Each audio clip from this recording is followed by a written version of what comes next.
Okay, I have to admit that I was wrong, even though my original opinion was actually never made public. Let me explain. I've held off on doing a review of the DJI 4D because my initial impressions of the camera was that it was a bit of a silly product with a narrow user base. I made jokes about it being the Edsel or the Homer car of cameras, perhaps ahead of its time, but not seriously refined enough to be taken seriously. And this is the point at which I remind myself and you, the viewers, to never judge a book by its cover. Once I finally decided to test the camera, well, nearly every element fascinated me. Every presumption I had was completely shattered. And when I began watching videos about it, everyone was echoing my experience. That test was enough to convince me to try it out on a real job, something I'm very reluctant to do with such cutting-edge technology. Now, before I get into it, let me tell you what this video is and what it isn't. It's not a comprehensive review. Now, I don't know if you've been on the internet recently, but there are a lot of very good complete reviews of this camera. Caleb at DSLR Video Shooter has likely the best one. Philip Bloom and Josh Yo of Make Art Now also have a couple really great videos, and I'll link to their reviews below because I think you should watch those if you know nothing about this camera. What this video attempts to communicate is what it's like to work with this product in a professional context. In the non-YouTube world, we don't have an infinite amount of time to get a shot, or to troubleshoot, unload footage, or wait for batteries to recharge, etc. We are held to a working schedule, our resources, and environment. And I'm gonna show you where the camera can really save the day, as well as the pitfalls to watch out for. And it's also possible that several of my critiques will eventually be addressed in firmware updates over time. Okay, so here's the setup. Surprise, surprise, the job was a fashion campaign. The challenge with these jobs is that you have to cram photos and videos into the same shoot because you have to capture the same looks for both mediums, which means you have at best half the time to shoot than you would without, say, a photography element. Editorial shoots also are almost always lower on the budget side, which means that your crew size is smaller and you have less resources. Thus, big setups or rigs are just simply not possible. So, how does one elevate the image with truncated resources and in, let's say, a fraction of the time? Well, this is what the 4D does masterfully well. If you have lots of money, then yes, of course, please continue to shoot on the Arri Alexa and Steadicam. That is, my friends, a very unbeatable combination. But if you can't afford that, then I'm convinced that the 4D can serve you very, very well.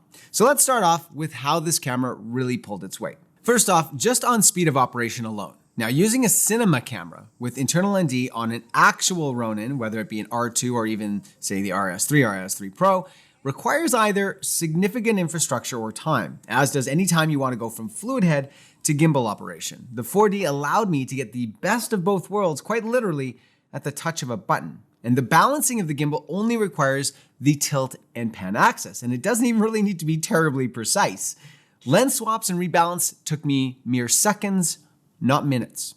Overall, the touchscreen is quite possibly the best layout I've ever seen on any camera ever. Combined with a plethora of hard buttons as well, and you, my friend, have yourself a winning combination. Now, I have one critique around this setup, which of course, I will address a little bit later. The second is the quality of the gimbal movement itself, most notably the Z-axis control arm being the star of the show with the 4D. That's why it's called the 4D. This is as close to a Steadicam feel as I've ever seen any gimbal without the aid of a Segway. Now, I've never shied away from my hate on for gimbals. I feel as though they are quite overused, and I'm continually irked by the Z-axis bob that I even see on rather big budget projects. The 4D arm all but eliminates this in most handheld situations. So instead of having to set up a big complex dolly shot or hire an expensive Steadicam operator, I can get a very fluid tracking shot that look as though I have indeed used those aforementioned things. The tracking feature also allowed me to use this camera on my very impromptu camera crane, allowing the camera to maintain the frame regardless of the crane's azimuth. You'll notice that this rig is incredibly suspect, and as such, do not try this at home. This was literally me looking around and going, I can make a crane with what gear I have. Again, do not recommend, but also the 4D is the only camera/gimbal system where this insanity could actually produce a usable result. which means you can rig it to all sorts of things and do camera moves you would have never been able to do before. And further, the camera is also compatible with DJI's Force Pro or Master Wheels for two-person or remotely rigged operation. The next point that is quite astonishing with this camera is both the transmitter and its ability to control the camera and the gimbal by placing the handles on the DJI transmission monitor.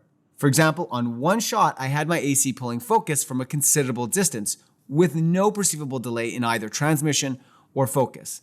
I have honestly never seen anything like this anywhere. It can give you a clean signal up to something like 20,000 feet, which is like 6 kilometers.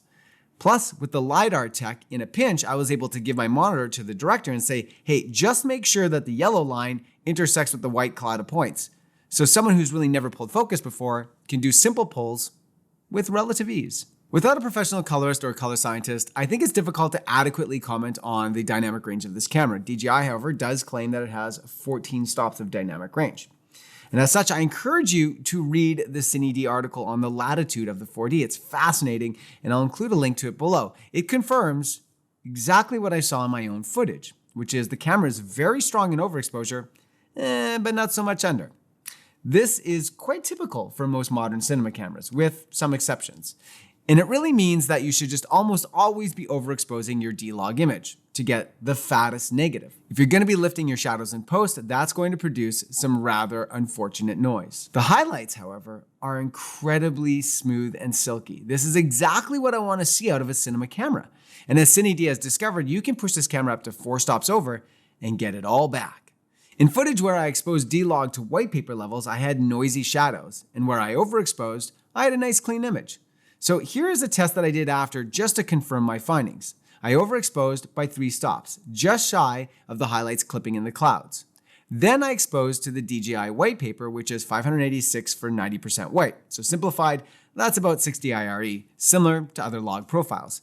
You can see that the image is virtually identical, but the blacks are noise-free in the overexposed image. My recommendation is 2 stops over is a really good target to aim for in order to get a nice thick negative. But this, of course, will change depending on the lighting of your scene.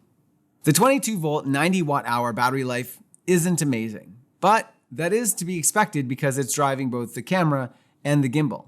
The good news is that its recharge time is quite a lot faster than I expected, and DJI itself quotes the recharge time as 1.5 hours. Now, I wouldn't do jobs without at least 4 batteries.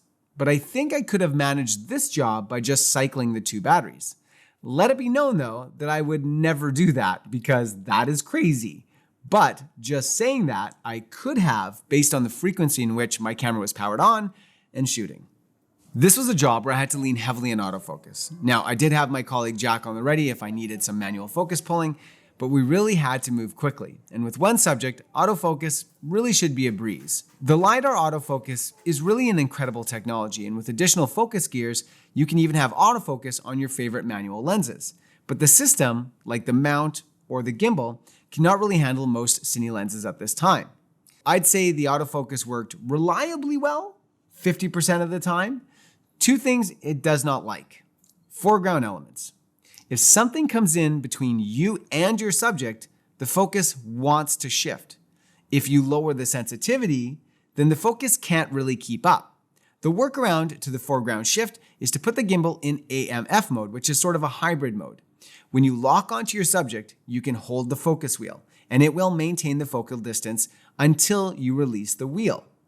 But by this, it locks you into that focal distance and will no longer track your subject if they move out of that depth of field window. The second autofocus challenge is when there is haze or atmosphere.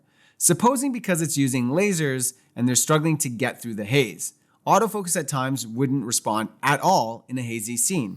Atmosphere being an important element to cinematography, I think this is something that really needs to be solved for.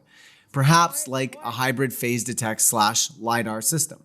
What this camera so desperately needs is a focus system like Sony or Canon, which has intelligent AI, which knows to lock onto a human and keep that person locked regardless of foreground elements. Foreground elements are one of the basic building blocks of a cinematic image, so this is something that really needs to be addressed. Many times I kind of just gave up and switched to manual focus or had Jack pull focus for me. So this provides a nice segue into the pitfalls of this camera. Let's start with rolling shutter. The hallmark of a great cinema camera is a fast sensor readout. This way, the footage feels a lot more filmic and organic in nature. Now, you can lock off this camera and use it without a gimbal, like on a fluid head, but I would avoid any quick movement. And things really don't improve at all in Super 35 mode either. Yeah, it's like more pronounced. It's just zoomed in on how bad it is. The rolling shutter on this sensor is among the worst I've seen in recent camera releases. This and Cine lens compatibility are the only reasons in which you may not want this to be your only camera. As a second camera, however, I think it would pair quite nicely with an Alexa or Blackmagic cameras. I did say that this is one of the best user interfaces I'd ever used.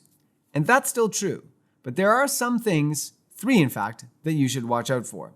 Number 1, the user interface on the monitor is different from that of the camera monitor, despite the functionality being fairly similar. You can control much of the camera through the transmission monitor beyond gimbal and focus, yet the layout is quite different, and some features are hidden. It would be nice if the transmission monitor just was a straight mirror of the camera's monitor. Moving on to the waveform monitor, it's important to note that it reflects your LUT setting, so make sure that you know what you're exposing to. I underexposed a few times because in a rush, my LUT was on when assessing exposure, and I was fearful of clipping. Most cinema cameras that I use just default the waveform to log exposure, regardless of the display LUT. So be warned here if you have the same habits. I also don't particularly like how they express their high frame rate options and how you can shoot 4K in 48 frames in high frame rate, but not 60. And for 60, you have to make it your project rate, which forces you into a 2:39:1 aspect ratio, unless you're in Super 35 mode. There are also no high frame rate options for 23.98, only pure 24. Now, none of this is a deal breaker, but it does take time for you to get used to what the camera can't and can do. Clearly, this is a sensor that gives up frame rate options and fast readout to favor dynamic range. Likely the right decision from DJI, but it does feel a little bit handicapped compared to what most modern cinema cameras can do. The camera is also heavy, around 11 pounds. The form factor and intended use means that it's not really intended to be shoulder mounted. So for a quick shot here or there, hey, it's totally fine. But over the course of a day and with demanding takes, a support system is absolutely critical. The ergonomics of the top handle are also a little bit bizarre because the balance point is up by the monitor, making it a cluttered area to attach your support. So when buying this camera, I really believe that you need to be able to afford an Easy Rig or Ready Rig support as well, which could add a couple $1,000s to your purchase. In my opinion, it feels impractical to go without support in a professional setting. I also like to operate this camera by holding the battery with my right hand, which you can't really do without support. As a conclusion to this experience, I would say that I absolutely will be using this camera a lot more. I was and still am tempted to buy one because it offers incredible value and can do what no other camera currently can. For videographers, it gives you a tool that you can use in just about any situation. For professional cinematographers, I think it makes a great companion camera. Now, it won't replace an advanced cinema camera, but instead can fill an important niche space. Even if you are a Red, Venice, or Alexa user, I think you'll still get great use out of this product. And that is it for today. As always, thank you so much for watching, and please subscribe to this channel for more great videos like this one. And please comment in the comment section below. I'd actually like to know what everyone thinks about this camera because I've seen a lot from reviewers and a few from users, but not from our audience. So I'd love to hear what you guys think of this camera and where you think the future of this camera is going to be. And that is it for me, for now, for today. I'm out. Peace.